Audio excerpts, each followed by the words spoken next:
Bon, les amis, j'espère que vous allez bien.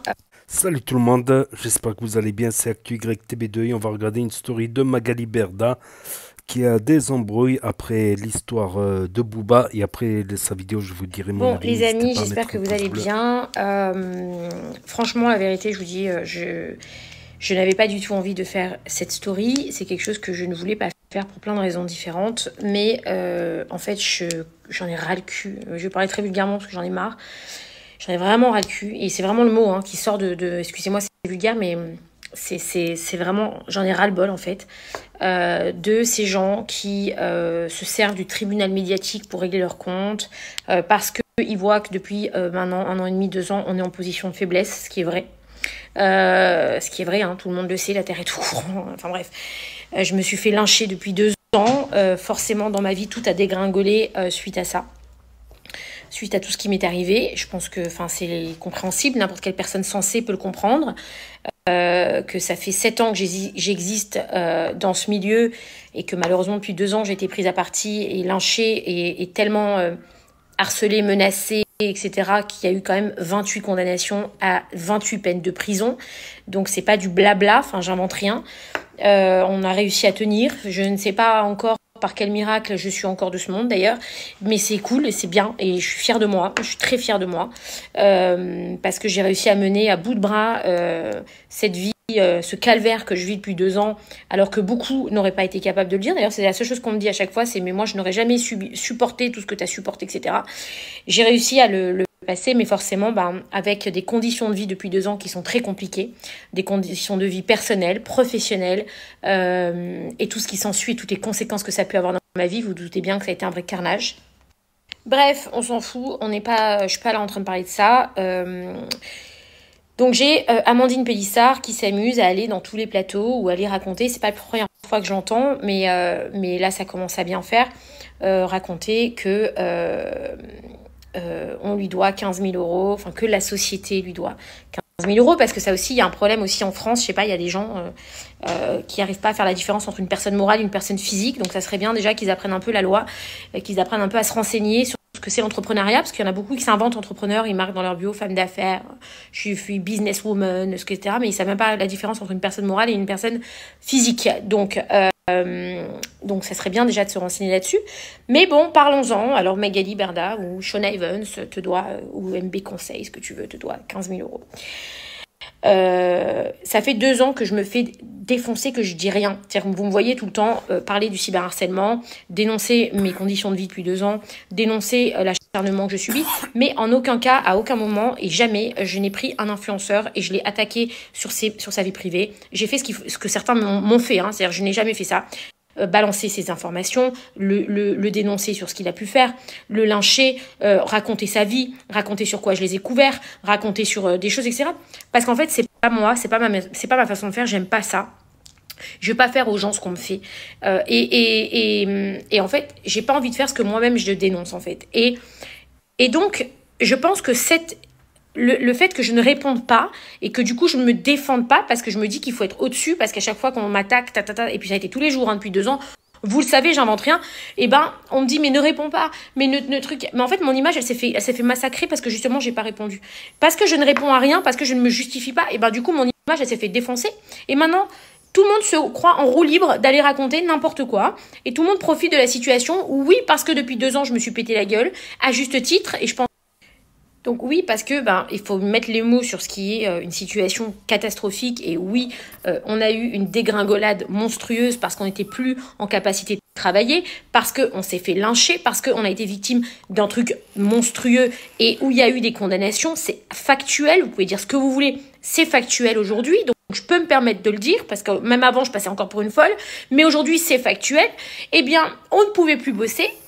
Bref, et en fait, je me suis toujours refusée à dire, tu sais quoi, cette personne-là, ce qu'elle est partie raconter, moi, je vais raconter ma version, je vais poster les messages, je vais poster des notes audio, je vais dire la vérité, etc., etc.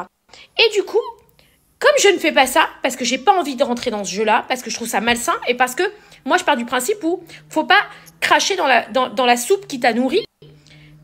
Et donc, j'estime que ces influenceurs avec qui j'ai travaillé, je les ai nourris, mais eux aussi m'ont nourri.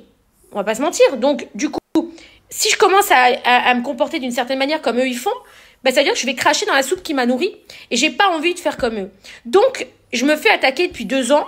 Où, limite, c'est devenu une mode maintenant. Hein, ça fait du buzz, ça fait cliquer, Du coup, ça rachète leur image à certains, pas à tous. Hein. Je mélange pas tout le monde parce que j'en ai certains que je respecte et à la vie, à la mort, je les respecterai. Qui se sont super bien comportés avec moi. Malgré que j'étais en bas, par terre, ce que vous voulez. J'étais en haut, ils étaient avec moi. J'étais en bas, ils m'ont respecté et ils m'ont... Voilà. Et puis, il y en a une minorité quand même, heureusement, qui, bah, en fait, je sais pas si c'est pour se racheter leur image, si c'est pour se faire passer pour des gens bien maintenant, du coup, ou alors si c'est parce que c'est à la mode, ça fait cliquer, ça fait un peu de buzz aussi en même temps, et ben, ils y vont en roue libre, et comme je dis rien, et ça fait 2 ans que je dis rien, et ben, ils se permettent d'y aller encore plus. Et je vois Amandine Pélissard qui va aujourd'hui dire, mais non, mais moi aussi, elle me donne de l'argent, rends l'argent, mais attendez, pause, mais vraiment pause, parce que là, je suis plus là.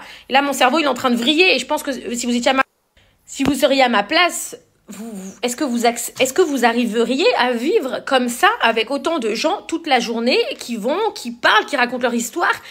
Et moi, je dis rien, j'encaisse parce qu'on me dit qu'il faut pas répondre, parce qu'il faut être au-dessus, parce que c'est plus classe d'être au-dessus. Oui, c'est sûr, hein, c'est sûr. Alors, vraiment, c'est sûr que c'est pas très classe et que c'est vraiment être une merde pour parler comme ça. Mais à un moment donné, je suis un être humain, j'ai aussi une famille, j'ai aussi une dignité qu'on m'a enlevée depuis 2 ans, d'accord, à travers des sextapes, des machins, des histoires d'argent, des histoires de trucs, et la religion, et Israël, et trucs, on m'a tout mis, hein, c'est-à-dire qu'on m'a tout fait, d'accord, et ce que je vous dis, c'est factuel, hein, vous pouvez aller chercher sur les réseaux sociaux, on m'a tout fait, donc, on m'a tout mis, c'est bizarre, parce que je suis une des seules, alors les autres qui parlent, ils sont tous à l'étranger, ceux qui parlent là, qui parlent sale, les 3/4, mais moi, je suis en France, ça veut dire que moi, je suis soumis aux lois françaises, que moi, si demain j'ai une convocation à la justice, je suis là, j'y vais. Vous voyez ce que je veux dire? Mais bon, passons ça. Mais les gars, c'est à un moment donné, bah, je n'arrive plus à supporter tout ça et j'ai envie de parler. Donc, je vais parler et je vais dire des choses moi aussi parce que au bout de 2 ans, je suis fatiguée et que de toute façon, j'ai plus rien à perdre maintenant. Parce qu'on m'a tellement sali, ils sont tellement déchaînés qu'à un moment donné, bah, j'ai plus rien à perdre. Ils ont tout mélangé. C'est parti dans tous les sens. C'est-à-dire que c'est parti sur t'es ma soeur, t'es ma mère pendant 6 ans. Du jour au lendemain, je suis la pomme pourrie, la poissarde, frère. Ce que vous voulez. Alors, un coup, je défends Israël, ça va pas. Donc, je suis une voleuse. Puis, un coup, je te donne de l'argent. Donc, je suis une voleuse. Puis, un coup, je suis manipulatrice. Puis, un coup, je suis ceci. Puis, je suis le diable en personne. Et puis, ça monte comme ça. Alors, excusez-moi. Mais à un moment donné, vous comprenez que mon cerveau à moi, il est en train de vriller et que je n'arrive plus à me contenir. Et que jamais de ma vie, j'attaquerai les gens qui m'ont respecté parce que j'estime que dans la vie, on a tous des hauts et des bas. J'en suis la preuve vivante. Et que c'est pas bien de cracher sur les gens qui sont par terre. Ça sert à rien, ça ramène rien de bon. Mais en fait, à un moment donné, je suis obligée de penser aussi à moi et à ce mal de ventre que j'ai tous les matins, tous les jours, que j'en ai ras le bol en fait, que les gens se fassent plaisir pour se racheter une image, pour se délecter comme ça sur le malheur des gens, ça fait cliquer, ça fait du buzz, etc.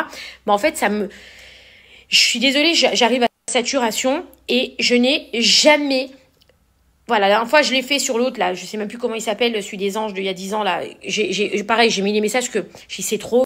Non, mais c'est trop. C'est frère, mais t'es sérieux. Et maintenant, c'est Pélissard. Alors, je vais commencer par le début.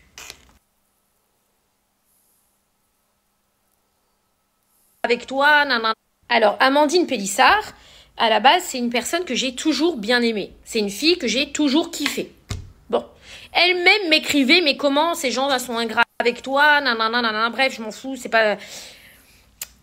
Parce qu'à ce moment-là, on arrivait à la régler, on l'a payé, il n'y a pas de problème, donc forcément, j'avais raison. Parce que quand il y a de l'argent, vous avez raison. Mais quand il n'y a plus d'argent pour alimenter, vous avez forcément tort. Vous êtes forcément une merde. Il y a beaucoup d'entrepreneurs qui vont se reconnaître dans ce que je dis.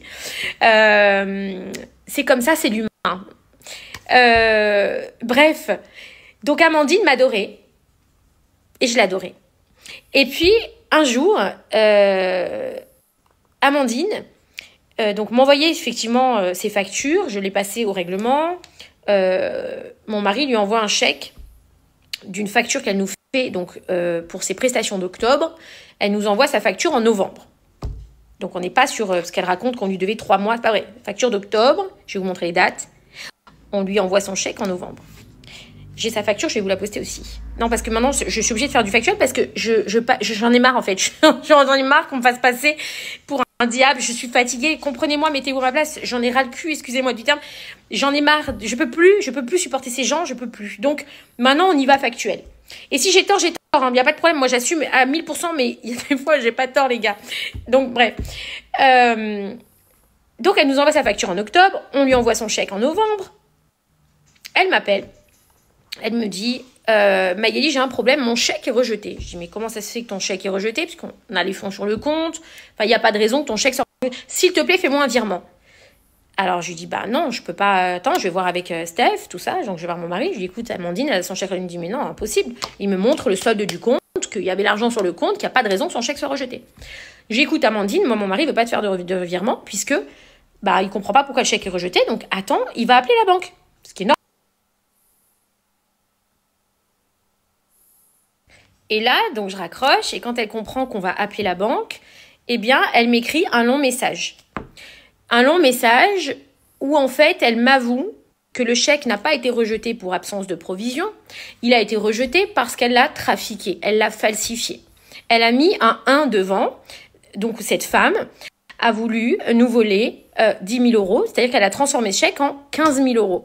C'est-à-dire qu'en fait, elle l'avoue sur un message écrit qu'elle a des problèmes personnels, qu'elle s'en excuse, que ça ne se reproduira pas, que maintenant elle va arrêter donc de me demander des chèques, que maintenant genre on peut la payer par virement, comme ça moi elle peut plus nous trafiquer des chèques, il faut que je lui fasse confiance, que ça ne se reproduira plus, qu'elle va se défoncer au travail, parce qu'en fait ça faisait des mois.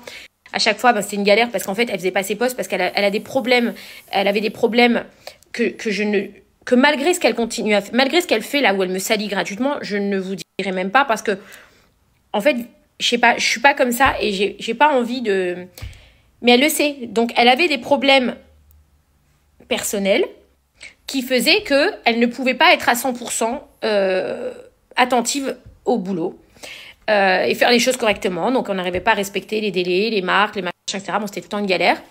Et donc, elle s'excuse et elle me dit, je suis désolée, je vais vraiment faire ce qu'il faut pour être au top et tout. Je vous poste le message.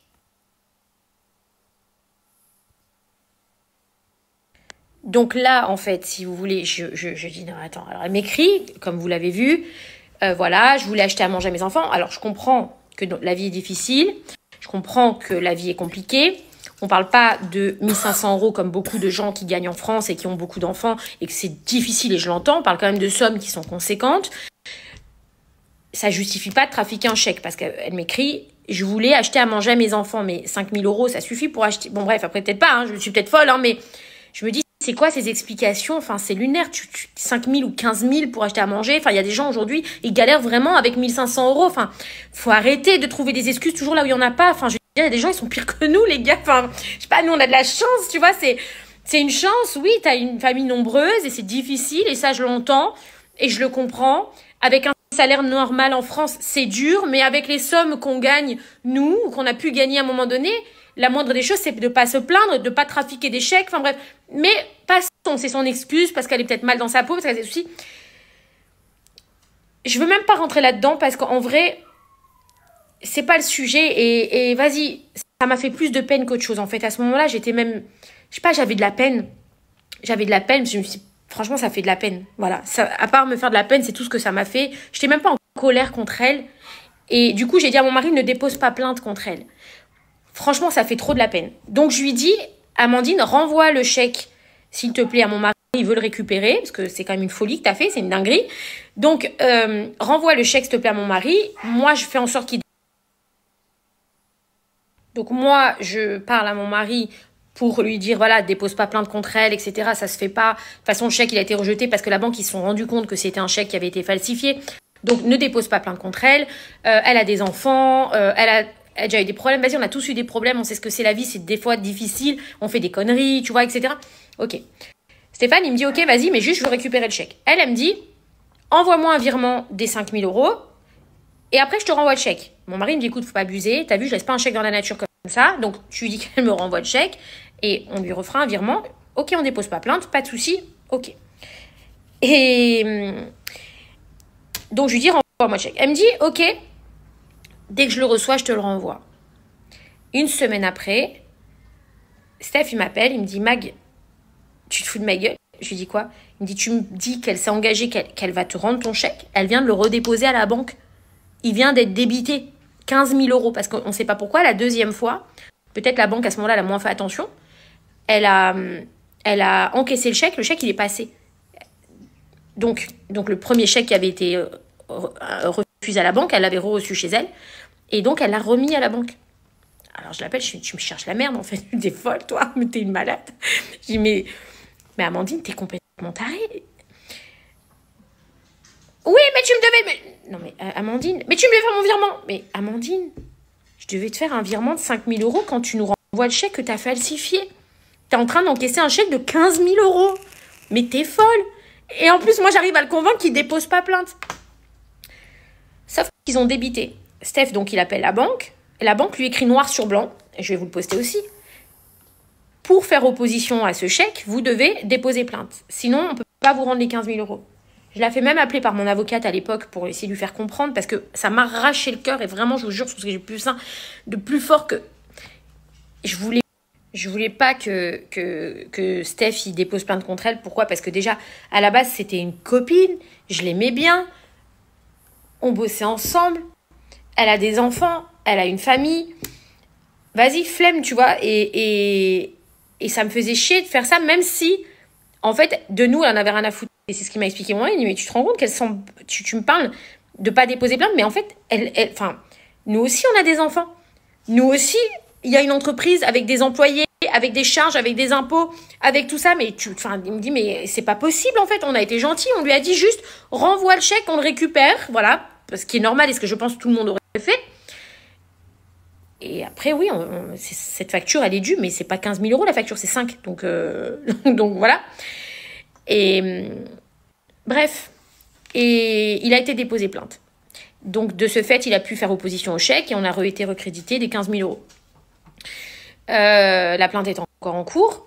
J'ai jamais voulu en parler sur les réseaux sociaux parce que moi, j'estime que laver son linge sale en public et surtout dans un cadre professionnel, ça se fait pas. Donc, j'ai gardé ça pour moi et mon mari aussi. On l'a pas sali, on n'a pas voulu l'humilier, on n'a pas voulu poster le message comme plein tout le monde aurait profité de cette situation pour faire du buzz, pour dire ouais, regardez ce qu'on a fait, nanana. Nous, on n'a pas voulu en parler parce que, en fait, je trouve que c'était humiliant pour elle de faire ça et que quand une personne, elle est en bas et quand une personne, elle va mal, parce que pour faire ça, il faut aller mal, et d'ailleurs, elle me le dit, noir sur blanc, qu'elle va mal, et ça sert à rien de l'écraser et d'en rajouter une couche. Donc, on l'a pas fait. Et en plus, moi, je suis dans une période où je me faisais lyncher. C'était en novembre 2022. Mon cyberharcèlement a commencé en mai 2022. Donc, je suis dans une phase en plus où j'étais pas bien, où ça n'allait pas, où on était vraiment pas bien du tout.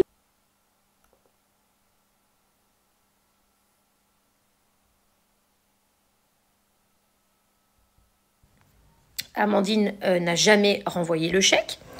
Et de là, plus de son, plus d'image. Donc, plus de nouvelles. Donc, on a laissé notre plainte en cours. Et voilà, ce depuis novembre 2022.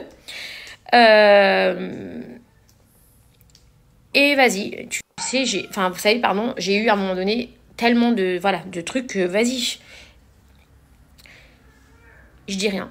Et puis, je m'aperçois qu'au plus le temps passe, et comme je dis rien, et comme je me fais attaquer sur les réseaux, parce que c'est une facilité aujourd'hui de dire oui, Shaughna Evans, ils ont eu des problèmes. Oui, c'est vrai, Shaughna Evans a eu des problèmes, je pense que tout le monde le sait. C'est pour ça que Shaughna Evans est en redressement d'ailleurs, sinon ça serait pas en redressement. Donc on n'a rien à cacher, on cache rien, et je pense que c'est justifié en plus. On a un dossier quand même qui est solide.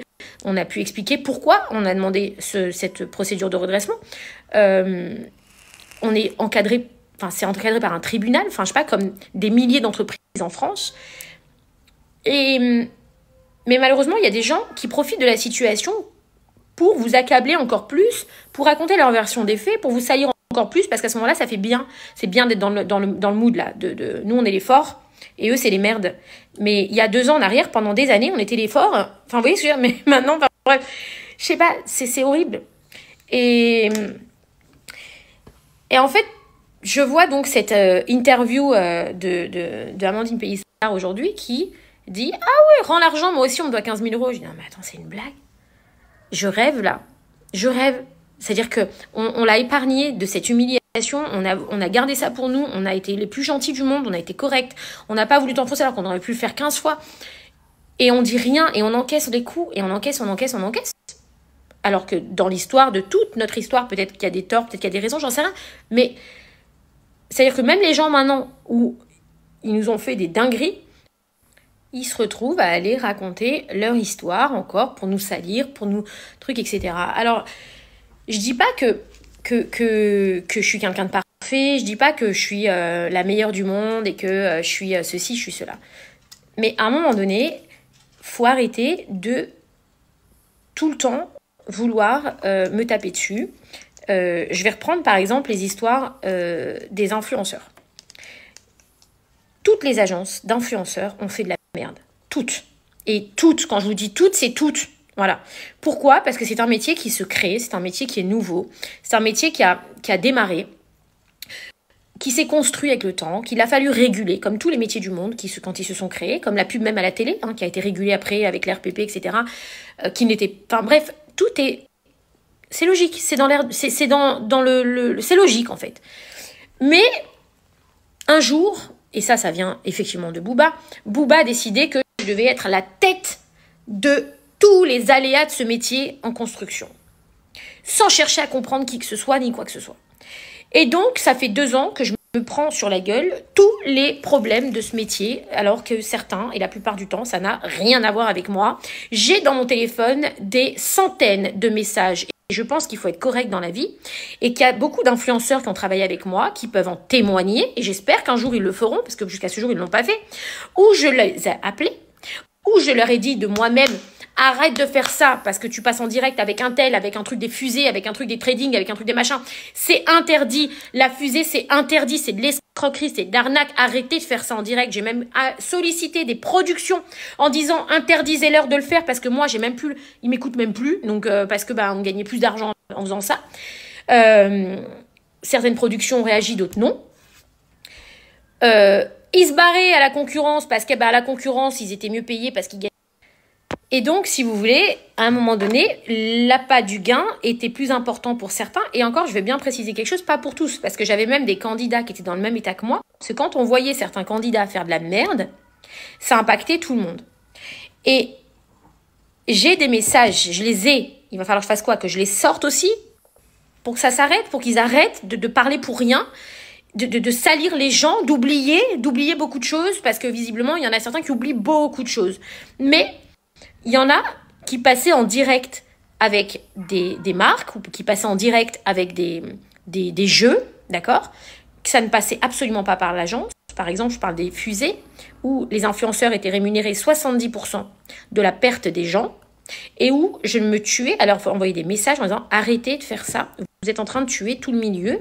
À un moment donné, il y aura des conséquences. » Et franchement, ça saoule parce que c'est notre image à tous qui est massacrée. Et il y avait même des candidats, des influenceurs, qui pensaient la même chose que moi, qui ne faisaient pas les fusées, qui ne voulaient pas les faire, qui ne voulaient pas entendre parler, ça ou d'autres trucs, et qui m'appelaient en me disant, mais franchement, c'est lourd, et on en parlait ensemble, et franchement, c'est qu'on chie, quoi. Tout ça pour de l'argent, mais qu'est-ce que vous voulez qu'on fasse? On pouvait rien faire, parce que c'est des gens qui étaient indépendants, c'est leurs réseaux sociaux, c'est pas les miens, ça m'appartient pas, c'est-à-dire que, et puis ils me disaient d'aller me faire foutre en vrai, t'as rien à me dire, je fais ce que je veux, c'est tant pis, t'es pas contente, je me casse et je vais ailleurs, et souvent il y en a qui se barraient, qui allaient ailleurs d'ailleurs, parce que là-bas ils pouvaient le faire, ils étaient tranquilles, personne ne leur disait rien, et bref, ça j'en ai des tonnes, et j'ai jamais envoyé les screens, je me suis jamais lavé de tout ce qu'on m'a accusé, parce que je pense qu'à un moment donné, j'étais tellement accablée dans tous les sens, partout, sur tout plein de choses, parce que, comme je vous le dis, dans ce qui m'est arrivé, on m'a attaqué sur tous les pans de ma vie. Sur ma famille, sur ma religion, sur l'argent, sur les influenceurs, sur les sextapes, sur ma sexualité, sur tout plein de choses. Et donc, c'était un sujet, les 2 dernières années, effectivement, où chaque influenceur avait commencé à prendre un peu son envol, a commencé à être un peu en indépendant, ou voilà, et moi je devenais rabat-joie. Nous, l'agence était gérée par Banijé, qui mettait plein de règles en place. C'est vrai, je vais pas taper dessus maintenant qu'ils sont plus dans la boîte, mais c'est vrai qu'ils mettaient aussi des règles en place, et où du coup, on faisait gagner moins d'argent parce que on limitait petit à petit plein de choses, et que on essayait de s'auto-réguler. Et puis que ça convenait pas forcément à certains qui du coup se barraient et tout seuls faisaient ce qu'ils avaient à faire sans rendre compte à personne. Et du coup malheureusement les gens ne savent même pas qu'à ce moment-là ils étaient même plus avec moi, qu'ils étaient tout seuls ou qu'ils étaient sans exclusivité, etc. On a mis tout le monde dans le même panier, tac, on a mis moi à la tête, hop, tout le monde mélangé, moi au-dessus, et tout le monde s'est fait défoncer.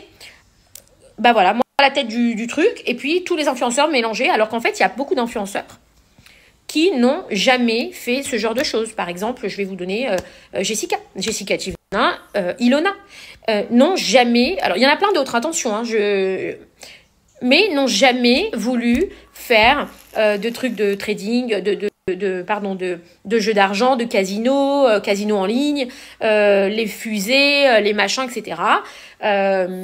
Et qui, des fois, s'en foutaient de gagner moins, qui acceptaient, qu'elles étaient dans le même mood. Et ça se passait super bien. Alors oui, c'est sûr que des fois, on a fait des marques de dropshipping, qui n'est pas illégal en soi. On s'est fait avoir des fois par des clients qui n'ont pas livré les colis, mais c'est pas nos sites, c'était des gens. Et c'était chiant. Mais on n'a jamais fait et on n'a jamais validé des trucs qui sont dans l'illégalité. Donc on n'est pas... Et croyez-moi que même ces influenceuses-là, et moi avec, ça nous faisait chier de voir les autres faire tout et n'importe quoi. Et si vous voulez... Et même le drop, c'est-à-dire qu'à un moment donné, quand on a vu qu'il y avait des abus dans le drop, dans le milieu du drop, quand on a vu que c'était un peu le bordel et que sur les réseaux, ça gueulait, etc., à juste titre, et après, par exemple, Jess, moi, elle me disait, moi, je veux plus du tout faire de drop, je veux plus du tout, parce qu'en fait, on contrôle pas les gens, et c'est dangereux, parce que tu tombes sur un taré et qui livre pas les gens, c'est la merde. Donc, en fait, si vous voulez, c'est de l'autorégulation que des gens sensés, des gens qui ont un cerveau, qui ont une conscience, qui ont une reconnaissance, se sont autorégulés tout seuls à refuser de l'argent pour que les choses se passent bien dans le temps parce qu'elles respectent leur communauté. Et ça, il y en a beaucoup. Il y a beaucoup d'influenceurs qui ont appris sur le tas, qui ont vu les différents problèmes, malheureusement, qu'on ne pouvait pas deviner. Parce qu'à la base, quand tu travailles avec une marque, même de drop, tu ne te doutes pas que le mec, il va pas livrer. Enfin, je sais pas, c'est logique de livrer. C'est pas... Donc, et puis quand tu vois que finalement, il y a plus de gens malhonnêtes que honnêtes dans ce milieu, qui n'est pas un milieu illégal, du coup, tu t'auto-régules toi-même en te disant « Ok, c'est pas grave, je le fais plus comme ça, je prends pas de risque, t'as vu, j'en veux plus. Moi, je veux que ma communauté, elle soit bien, etc. » Et ça, heureusement quand même, dans notre agence, on en avait beaucoup des comme ça. Des gens comme ça, des influenceurs comme ça, on en avait beaucoup. Mais il y en avait quand même une minorité qui faisait... Alors voilà, ils m'appelaient, moi j'ai des messages de certaines qui me disent « Oui, mais moi, je gagne pas autant que les autres, alors du coup, c'est normal que j'essaye de récupérer de l'argent, puis là, tu sais, tu m'as moins payé que les autres, donc forcément, j'essaie de récupérer là-bas, et tu comprends, et c'est pour ça que je fais ça, machin, etc. » Mais non, en fait, tu peux pas faire ça parce que ça va y avoir des conséquences sur nous tous, bref. Ok. Quand Booba m'a prise à partie, je vous cache pas que toutes ces années où j'ai ces messages, je les ai, ces conversations, je les ai, donc je peux les poster quand je veux, et je ne l'ai jamais fait, je me suis dit, il y en a certains, ils vont le dire, que je les ai jamais encouragés à arnaquer des gens. J'ai jamais... Donc bref, je parle de Jess parce qu'elle a fait une vidéo YouTube il n'y a pas longtemps où elle en a parlé d'ailleurs, mais vous avez plein d'autres influenceuses comme Camilla. Camilla, c'est une fille qui a toujours refusé plein de choses parce que ça lui convenait pas, ça lui correspondait pas, elle n'avait pas envie de parler de ça. Nous, dans l'agence, les influenceurs étaient libres de valider ou pas une pub, mais bien sûr qu'on vérifiait la légalité du site. Maintenant, il y en a qui, malheureusement, à un moment donné, sont partis un peu en live tout seuls, dans leur coin, vraiment, et je le dis sans aucun problème, et parce que j'ai des messages et j'ai des discussions, et ce que je dis, c'est réel et c'est factuel, tout seul. Alors, ça m'a fait mal quand, effectivement, on m'a fait passer et que j'ai encaissé pour tout le monde, et que ces gens-là, à qui j'avais demandé de ne pas faire ça, n'ont pas pris une seule fois la parole pour dire « Écoutez, Magali, elle n'a rien à voir avec ça, nous, on a fait ça. Par exemple, on a fait cette pub-là de la fusée, mais c'était pas passé par l'agence. Nous, Sean Evans nous a jamais demandé de faire cette pub pour la fusée, par exemple. » Bref, passons. Ça, c'est encore un autre sujet, on y reviendra un jour plus tard. Voilà, mais comme j'ai été quand même vachement prise à partie pour la tête de plein de trucs, Eh bien maintenant, c'est facile de dire, voilà, c'est Berda, c'est Berda, c'est Berda. Alors, à un moment donné, Berda, elle a bon dos, les gars. Je suis quand même en France, dans un pays civilisé, où il y a des règles, où si je ne respectais pas les règles à ce point-là, autant qu'on veut me faire passer, je ne serais pas en liberté. Déjà, premièrement, je suis ici, je suis complètement disponible pour parler. J'ai toujours parlé, j'ai toujours fait des plateaux télé, me suis toujours exprimée pour le monde de l'influence. J'ai toujours discuté et proposé des choses. Enfin bref, j'ai toujours essayé de construire, et vous pouvez reprendre mes interviews qui datent de 2019, 2018, 2017, 2020, 2021, où j'ai toujours dit la même chose, qu'il faut réguler, qu'il faut structurer, qu'il faut s'auto-réguler. Donc bref, voilà, je me suis cassé la gueule effectivement parce que ce qui s'est passé, c'est extrêmement grave. Il y a, encore une fois, et je le répète parce qu'il faut l'entendre, et si vous l'entendez pas, il faut que vous l'entendiez, il y a 28 personnes qui ont été condamnées à 28 peines de prison. Je me suis fait détruire. Ce que j'ai vécu, c'est inhumain et je le souhaite à personne.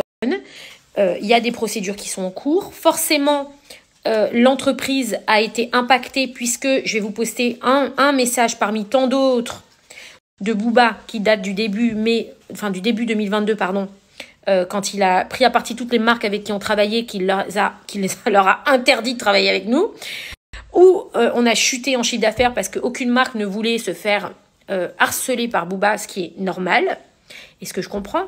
Et forcément, on a chuté en chiffre d'affaires. Il y avait 60 salariés, il y avait des charges. On est une entreprise française.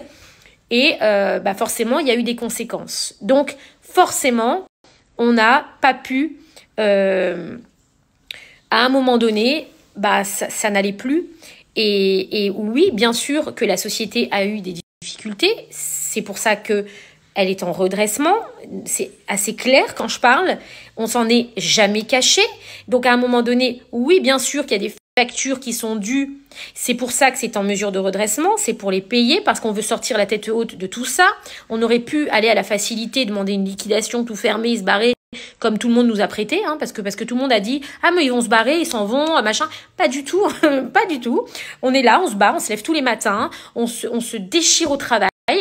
Et on essaye de s'en sortir avec la tête haute, de régler ce qu'il y a à régler. Mais en aucun cas, on va payer des dettes qui ne sont pas dues. C'est pas parce qu'on est en difficulté, parce qu'on est en redressement, parce qu'on est en situation de faiblesse, comme des milliers d'entreprises en France qui se retrouvent dans cette situation-là. Et ce que je dis, ça parle à certains.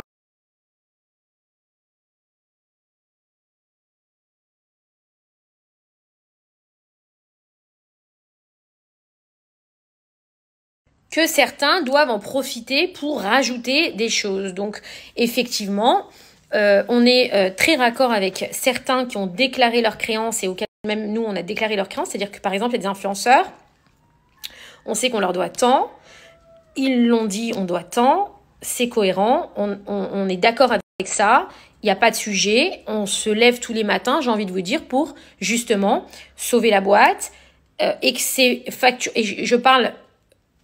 Moi, je parle surtout pour mon mari et pour l'ensemble des salariés de cette boîte qui travaillent tous les matins qui se lèvent tous les matins pour sauver cette société. Et payer ces factures, ça fait partie de sauver cette société. Sinon, comme je vous l'ai dit, ça aurait été facile. Mon mari l'aurait fermé, il aurait dit à tout le monde, il faut faire voir. Et c'est ce qu'on se refuse à faire parce que c'est injuste ce qui nous est arrivé, parce qu'on sait la vérité, parce qu'on sait par quoi on est passé, et parce qu'il est hors de question de baisser les bras, sinon on l'aurait fait depuis bien longtemps. Donc on se bat, voilà. Et c'est difficile, c'est pas facile, c'est dur. Tous les matins de se lever où déjà tu as les problèmes de tous les jours à cause de tout ça. Mais en plus, tu as des gens, excusez-moi, je vais parler en vulgaire, certains, et vraiment pas tous, parce que je remercie les influenceurs qui ont l'intelligence de comprendre que si on se redresse, si on se relève, tout va s'arranger pour tout le monde. Mais tu as certains sgegs qui comprennent pas que c'est triste et que si on se relève, tant mieux pour eux parce que ils vont, en fait, tout s'arrangera. Mais si on meurt, en fait, rien ne va s'arranger pour personne. On a fait ce choix qui est peut-être la difficulté, c'est de se battre, plutôt que la facilité, c'est de tout lâcher. On a fait ce choix-là pour sortir, encore une fois, la tête haute. Mais il y en a marre de ces gens qui comprennent pas que d'aller nous lyncher sur les réseaux sociaux, d'aller raconter des conneries sur les réseaux sociaux, comme je parle de Pélissard ou comme d'autres, mais Mais pas tous, hein. Heureusement, encore une fois, je vous le dis, il y en a certains qui sont intelligents, qui ont un cerveau et qui comprennent les choses. En France, vous avez deux possibilités. Quand une société a des difficultés, quand elle a des charges qui sont plus élevées que le chiffre d'affaires, ce qui nous est arrivé, et je vous ai expliqué pourquoi, parce que nos clients se sont retrouvés bouclés du jour au lendemain, les gens ne pouvaient plus travailler avec nous, parce que s'ils bossaient avec nous, ils se faisaient lyncher sur les réseaux. Et je vous ai posté le message de Booba et donc de toute sa base fan qui s'en sont pris à des tonnes de marques avec qui on bosse, hein, c'est factuel. C'est pour ça qu'on fait des procédures aussi contre lui. Eh bien, du jour au lendemain, il n'y a plus de chiffre d'affaires, mais vous avez des charges qui continuent à courir. Et quand ça va plus, il y a deux solutions. Soit vous liquidez la société, vous la fermez et basta, ça n'existe plus. Soit vous faites ce qu'on appelle un redressement parce que vous y croyez, parce que la société elle a un espoir et parce qu'il y a un dossier qui fait que la société elle a une chance de s'en sortir et de payer ses dettes et de se relever et de continuer à travailler, de sauver les emplois et de se défoncer. Et ce que je dis, tous les entrepreneurs, ils le savent.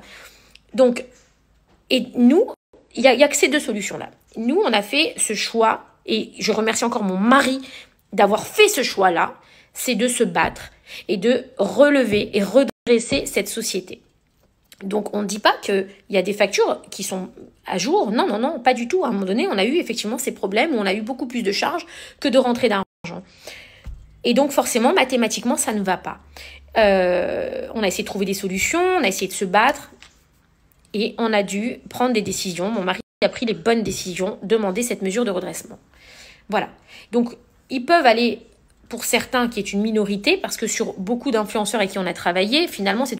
Voilà, et donc, je vous disais, c'est des gens, pour certains, avec qui on s'est tenu la main pendant 7 ans, et avec qui ça s'est bien passé, où vous me voyez sur toutes les stories de tout le monde, en disant ma mère, ma soeur, ma meilleure amie, pendant longtemps, pas pendant 2 mois, hein, pendant longtemps, et quand, malheureusement, il y a eu cette chute, pour les raisons que je viens de vous expliquer, qu'on n'avait plus les moyens de leur donner autant qu'avant, ou alors même de payer effectivement les dernières factures parce que il y avait des charges qui étaient plus importantes dans la boîte que ce qu'on rentrait en chiffre d'affaires, eh bien on est devenu leur ennemi public numéro 1. Donc c'est triste, mais ça reflète l'être humain. Et mon histoire et l'histoire de cette société, l'histoire de mon mari, elle reflète l'histoire de beaucoup d'entreprises en France qui sont dans les difficultés et qui essayent de se battre pour se relever, mais qui, les gens... Encore une fois, quand tout va bien, tout le monde vous aime. Et puis quand ça va pas, les gens ne vous aiment plus. Et c'est comme ça, c'est factuel. Donc j'ai été la meilleure amie de beaucoup pendant des années. Et puis quand j'étais par terre, que je n'avais plus j'étais plus en état de travailler, c'est vrai. C'est vrai que j'étais plus en état de travailler. C'est vrai que mon mari aussi était fatigué. On a été vite dépassés par les événements. C'était compliqué pour nous. C'est vrai que peut-être des fois, je faisais du mieux que je pouvais et j'ai dû peut-être des fois mal gérer les situations. Peut-être Stéphane a dû mal gérer les situations. Je dis pas très certainement. On était accablés et on était sous l'eau. On était au plus bas. On n'était pas bien. Et malheureusement, on s'en est retrouvé à cette situation qui est triste pour nous, qui est triste pour certains aussi, mais qu'on a pris en main en disant on va se battre, on va avancer, on va se relever, on va être digne et on va pas lâcher et on va aller jusqu'au bout. Ça prendra le temps que ça prendra, mais on va se battre. En ce qui concerne, parce que je reçois beaucoup de messages là-dessus aussi, et pourquoi tu réponds pas à Maëva et pourquoi machin. Je vais vous répondre très clairement. J'ai 42 ans, j'ai absolument pas peur, vous vous doutez bien, de Maëva, malgré tout le bruit qu'elle peut faire. J'ai tout simplement déposé une plainte contre elle suite à mon voyage en Israël pour des comportements qu'elle a eus qui sont extrêmement graves. Suite à ce dépôt de plainte, il y a une ou plusieurs enquêtes qui ont été ouvertes contre elle. Donc, dans son cas à elle, je laisse comme j'avais fait pour Booba. Vous vous rappelez, il parlait de moi tous les jours, il balançait des trucs tous les jours sur moi, tous les jours. Et à part pleurer, je ne répondais pas vraiment à tout ce qu'il disait À part quand j'ai crié à cette fausse sextape en disant que c'était pas moi dessus. Bref. Parce que je laissais la justice, la police faire son travail et les services de police qui avaient été saisis pour enquêter sur ce dossier-là. Et aujourd'hui, ça aboutit à une mise en examen, un contrôle judiciaire et d'ailleurs aussi les 28 condamnations à la peine de prison. À partir du moment où il y a une enquête ouverte, j'ai déposé plainte contre elle, il y a une enquête qui est ouverte, je fais exactement la même chose. Je ferme ma gueule, je la laisse faire son parce que j'appelle ça un cirque pour moi, et on verra. Voilà, exactement comme Booba. On verra, parce que je préfère laisser la justice faire son travail tranquillement et que les vérités à la finalité sortent exactement comme elles sont sorties pour Booba. Quand il a déposé plainte contre moi, pareil. Quand il a déposé plainte contre moi, par exemple, pour les placements de produits, pareil, il y avait les gros titres. Booba dépose plainte contre Sean Evans, Magali Berda pour escroquerie en bande organisée, placement de produits, je sais plus quoi, etc., etc. Pareil, ça avait fait tous les articles. Je me suis fait... Aujourd'hui, cette plainte, elle a été classée sans suite parce qu'elle était sans fondement, parce que il y avait rien, c'était du vent. Donc, mais j'ai laissé faire. Je me suis laissé accuser. En fait, j'ai laissé faire. Qu'est-ce que vous voulez que je fasse? Qu'est-ce que vous voulez que je fasse? Je ne fais rien. J'attends impatiemment que la justice fasse ce qu'elle a à faire. Et à la fin, on aura des réponses. Et ces réponses, elles seront factuelles. Voilà. Et aujourd'hui, les réponses concernant Booba, on commence à les avoir. Et Maëva, on les aura peut-être dans un moment. C'est pas grave, ça prendra le temps que ça prendra. Mais il faut savoir que oui, nous avons déposé plainte. Quand je dis nous, c'est parce qu'on est plusieurs à avoir déposé plainte contre Maëva pour ce qu'elle a fait, pour ce qu'elle a dit, avec des propos graves, antisémites, graves, avec un comportement qui est gravissime, avec de l'argent qu'elle nous réclame que nous ne lui devons pas, avec des raisons qui sont lunaires en disant que c'est pour les donner à la Palestine. Enfin bref, tout est mélangé. Alors, à partir de ce moment-là, vous comprendrez bien que je ne peux même plus répondre à ça parce que c'est tellement lunaire, il y a tellement tout est tellement mais dingue que j'ai déposé plainte. Il y a une enquête en cours suite à ma plainte contre elle. On aura des réponses en temps et en heure. Et je laisse la justice faire son travail. Et donc, je ne répondrai pas à ces attaques constantes encore de dépôt de plainte, de machin, etc. Franchement, c'est triste. Mais pour moi, aujourd'hui, c'est la seule solution. Et j'ai envie de vous dire, tant mieux qu'elle ait déposé plainte. Tant mieux. Vous savez, quand Booba il a déposé plainte contre moi pour les placements de produits, j'étais dépitée. Et mon avocat, il m'a dit, Magali, tant mieux. Parce que quand il y a une enquête, si vous êtes blanchi à la fin, ça prouvera à tout le monde. Tant mieux, vous n'avez rien à vous reprocher. Donc, enquête ou pas enquête, c'est pas grave. Tant mieux, comme ça donnera des vraies réponses. Et si vous avez fait quelque chose de mal, vous l'assumerez. Et si vous n'avez rien fait, tant mieux. Donc, ok. Donc, maintenant, j'apprends. C'est triste, mais j'apprends à vivre comme ça. Et je me dis, ok. Allons-y. Voilà. Donc, j'attends. Et je réponds pas à tous les coups, les machins, etc., etc. Mais là, ce qui s'est passé aujourd'hui, pour moi, c'était un peu un ras-le-bol. Et je vous cache pas que je vais quand même mieux aujourd'hui. Je me sens mieux. J'ai retrouvé le dialogue avec beaucoup d'influenceurs avec qui je travaillais avant parce que c'est vrai que je suis tombée très bas. C'est vrai que j'ai eu cette dépression, pour moi, elle a été vraiment très dure et que je suis tombée extrêmement bas, c'est vrai. J'ai perdu le contact avec beaucoup d'influenceurs. Ça a été vraiment dur. Aujourd'hui, j'arrive à reprendre. Il y a certains influenceurs avec qui, pas parce que je travaille avec eux, il y a certains oui, certains non. Mais en fait, j'y vois plus clair dans ma tête parce que je vais mieux. Et donc, c'était important pour moi de faire cette story, de vous parler. Parce que beaucoup de gens ont parlé à ma place. Beaucoup de gens parlent de moi. Beaucoup de gens m'accablent. Beaucoup de gens m'envoient la balle sur plein de trucs. Et je me suis pas forcément défendue. J'ai pas forcément répondu parce que quand j'ai été assaillie de tout ça, mes avocats m'ont dit la justice, c'est le meilleur porte-parole que tu pourras avoir, qu'elle soit en bien ou en mal. C'est pas grave. Je veux dire, Voilà, donc je suis désolée si ma story elle a été très longue et que j'ai certainement dû en endormir certains. Mais si j'ai fait cette story, c'est surtout aussi pour moi parce que ça me fait du bien de parler. Et pendant 2 ans, j'ai rien dit parce que j'étais complètement sous l'eau et que je pense que j'ai perdu le contrôle de mon cerveau et de ma tête et que j'allais vraiment pas bien. Voilà.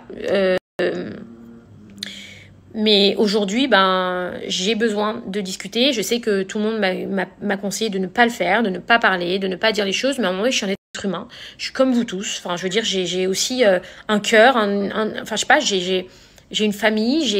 Je sais pas, j'ai une dignité. Et j'en ai ras-le-bol. Voilà. Donc, j'ai adoré. J'ai aimé mon métier. J'aime mon métier encore parce que je le fais encore. Et je continuerai à le faire et j'espère ressortir encore plus grande que ce que j'étais avant. C'est mon objectif aujourd'hui et je me bats pour ça et tous les matins je me lève pour ça et je vous garantis que j'y arriverai. Voilà, vraiment, j'ai passé des moments difficiles que je ne souhaite à personne. Beaucoup d'entrepreneurs peut-être vont se reconnaître dans ma story et vont me comprendre et savent de quoi je parle et c'est tout, voilà. Et je vis pas avec la haine dans mon cœur. Franchement, je suis pas comme ces gens-là. Je vis pas avec la haine. J'ai appris à vivre maintenant différemment. Et en fait, je me dis que tout ça, ça m'a permis de vraiment me casser la gueule. Vous savez, dans tout ce qui m'est arrivé, je me dis que tout ça, ça m'a permis vraiment de me casser la gueule. Parce que j'étais tellement au top, j'étais tellement bien, j'étais tellement assise, vous voyez, j'étais bien, on va pas se mentir, j'étais vraiment bien. Et que là, ça m'a permis d'avoir des idées, ça m'a permis de réfléchir autrement, de me reconstruire et de me dire que je vais aller peut-être sur des choses sur lesquelles je ne serais pas allée avant. Voilà, sur des choses sur lesquelles je ne serais pas allée avant. Mais des fois, dans une vie professionnelle, la remise en question, c'est bien. Le redémarrage, c'est bien. Et je vois les choses positivement, en grand. J'ai des gens avec qui je parle aujourd'hui, avec qui j'avais perdu le contact parce que ces mois-là étaient difficiles, j'arrivais plus à m'exprimer, j'arrivais plus à dire ce que je ressentais, j'étais pas bien, je parlais mal, et aujourd'hui, voilà, qui comprennent plus ma souffrance et ce qui s'est passé, avec qui j'arrive à discuter, avec du recul, avec qui ça se passe mieux. Il y a des gens avec qui je retravaille, il y a des gens avec qui je ne retravaillerai jamais. Et il y a des nouvelles personnes avec qui je travaille et je suis très fière. Et voilà, et on essaie de reconstruire notre vie, on essaie d'avancer.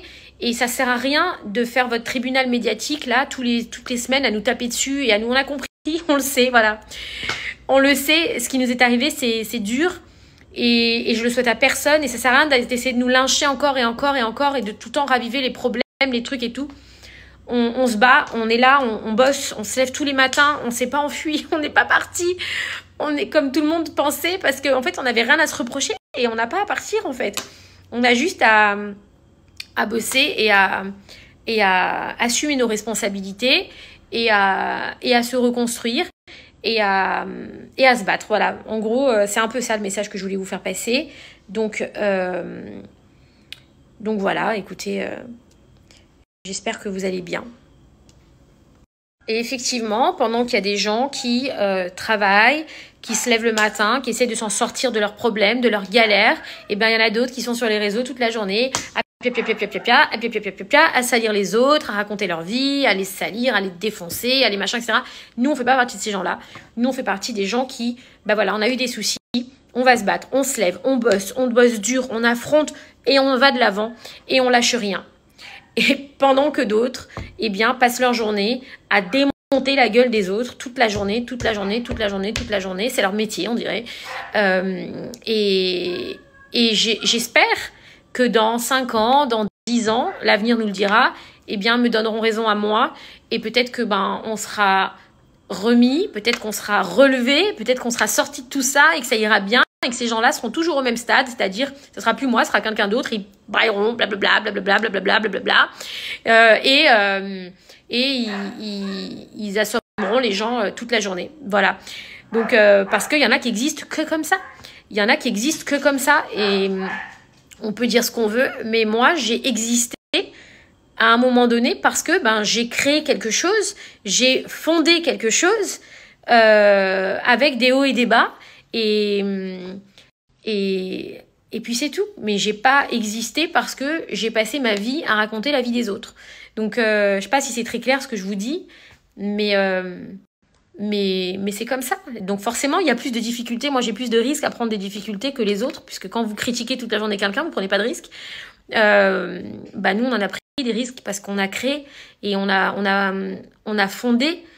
Et malheureusement, bah, on a eu une mauvaise passe avec cette histoire de Booba qui nous a complètement massacrés. Et il y a eu des conséquences derrière qui sont dramatiques et qu'on regrette parce que ben, c'est triste et qu'on n'a pas demandé. Donc voilà, c'était la story de Magali Berda. Et avec le recul, elle a beaucoup perdu avec l'embrouille contre Booba. Et il y en a plein qui en rajoutent une couche.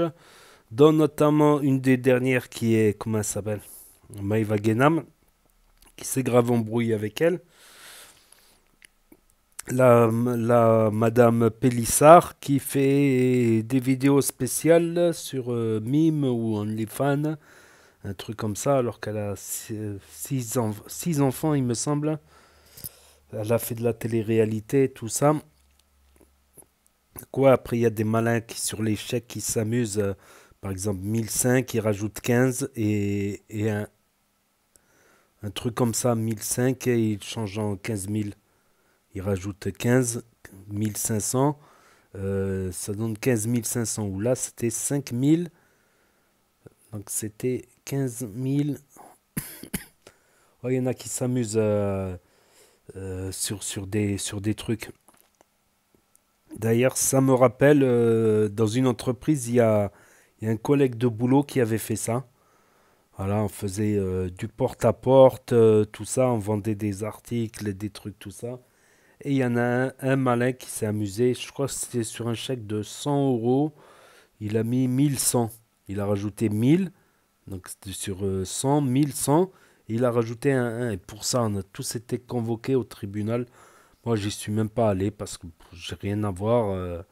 Mais c'était pour témoigner, tout ça, parce qu'il y avait d'autres choses aussi suspectes dans l'entreprise.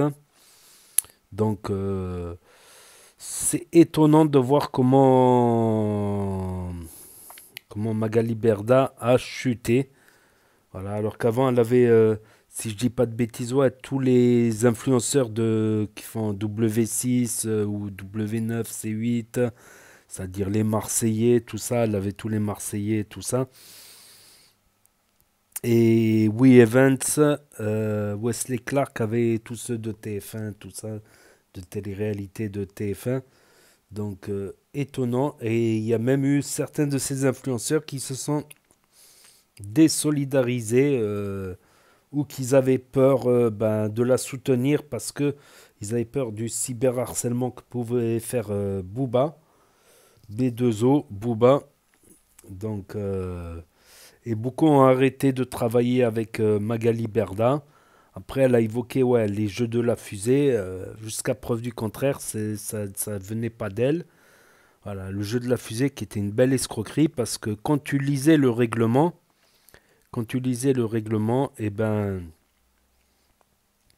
quand tu lisais le règlement, t'as beau gagner ce que tu veux dessus, tu ne peux retirer que dans certains pays bizarres, le Kyrgyzstan ou un truc comme ça, ou la Corée du Nord, ou je sais pas, tu as des pays pas accessibles quoi. Rien que le prix du voyage, mais fallait lire. C'était une escroquerie, le jeu de la fusée. Le trading, c'est de la pub mensongère parce que c'est du forex et le forex, c'est là où tu as le plus de risques de perdre dans, dans le trading. Donc dire que c'est gagnant à tous les coups, tout ça, pub mensongère. Il y en a eu d'autres. Les paquets de bonbons à 1 euro.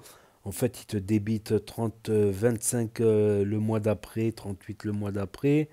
Si tu le dis pas que c'est 1 euro le premier mois et que le mois d'après, un mois après, ils te retirent 30 euros, un truc comme ça pour des colis de bonbons.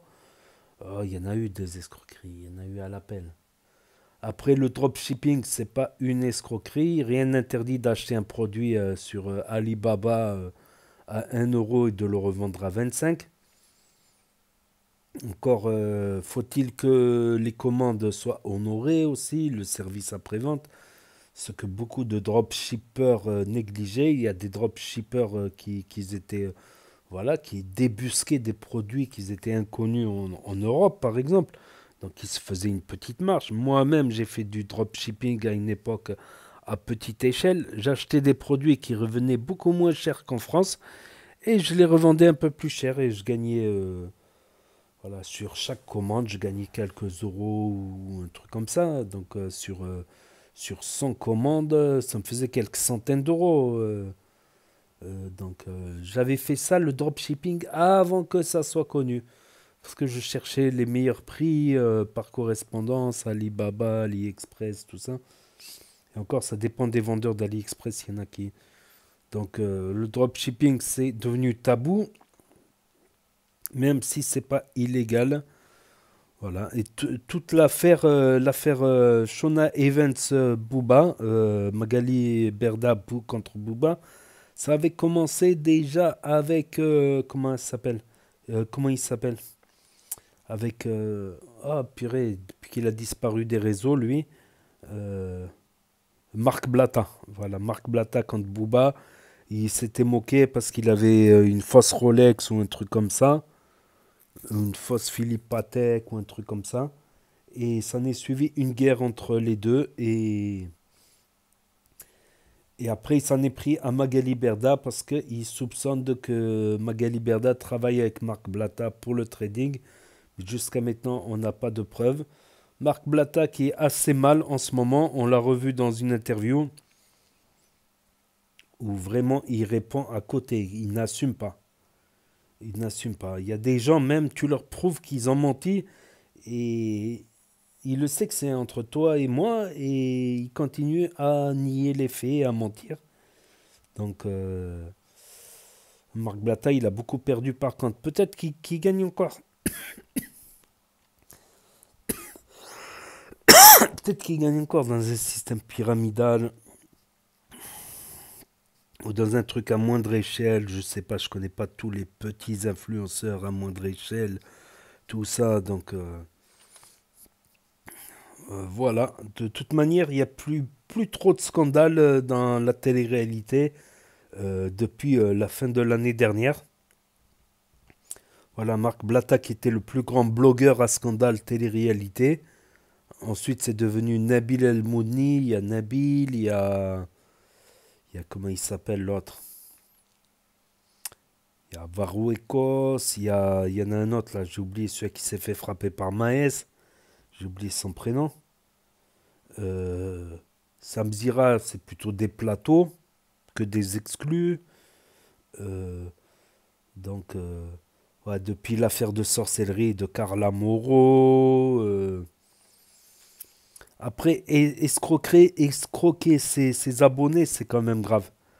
Parce que, certes, c'est la télé qui a fait les gens de télé-réalité. Ils se disent peut-être ça, c'est la télé qui m'a fait, c'est pas mes followers. Mais c'est les followers qui te font les placements de produits. Des fois, il faut mieux gagner moins. Faut ga- Des fois, il faut mieux gagner petit, mais à long terme. Des fois, il faut mieux gagner moins et à long terme que d'avoir les yeux plus gros que le ventre, tout ça. Après, c'est pas un talent de fou. Ils ont beaucoup de chance, tout ça. Et voilà, il y a beaucoup de gens qui les aiment. Et escroquer des gens qui t'aiment, c'est quand même grave.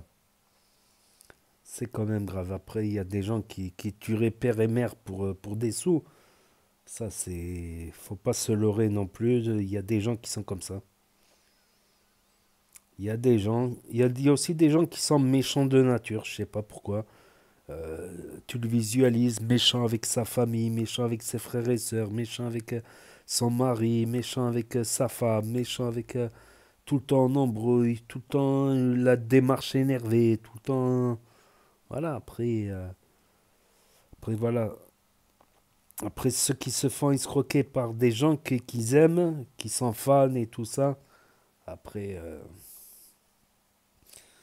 faut pas s'étonner que des gens n'aiment plus les stars, ne sont plus fans et tout ça, tout ça.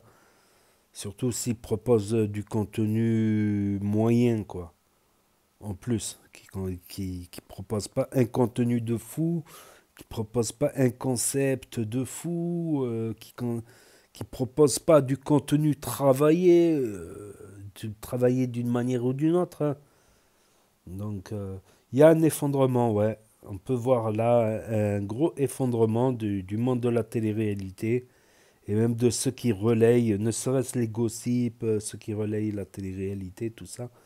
Après, oui, ça fait des vues, oui. Au début, moi, c'était pour des vues que j'ai relayé des trucs comme ça. Par exemple, l'affaire Carla Moreau, sorcellerie, l'affaire trading, l'affaire truc. Il y a eu des vidéos qui ont fait des 100 000, des 200 000, des 300 000, qui ont fait des centaines de milliers de vues. Enfin, bref. Et après, tu te prends dans les histoires, tu t'intéresses à force de reposter, de commenter, d'analyser, d'enquêter, tout ça. En tout cas, Nabil, c'est vrai, Nabil Flix, on le voit plus poster, c'est vrai ça aussi. J'ai l'impression que ce monde est en train de, ce monde de la télé-réalité, des influenceurs de télé-réalité, est en train de s'écrouler petit à petit, à part quelques exceptions. En plus, ils ont des rythmes de vie pas possibles, des assurances, des loyers, des crédits, des trucs. Ils sont obligés de continuer à essayer de taper haut. Voilà. Il y en a, ils sont pris à la gorge aussi, avec des rythmes de vie. Et puis quand tu es connu aussi, tu peux plus aller manger ton kebab comme tout le monde. Ça fait plaisir de rencontrer des gens qui te reconnaissent. Ça fait très, très, très plaisir. Mais il peut y avoir un jour dans la semaine où tu es fatigué, tu as envie de voir personne, tu vois.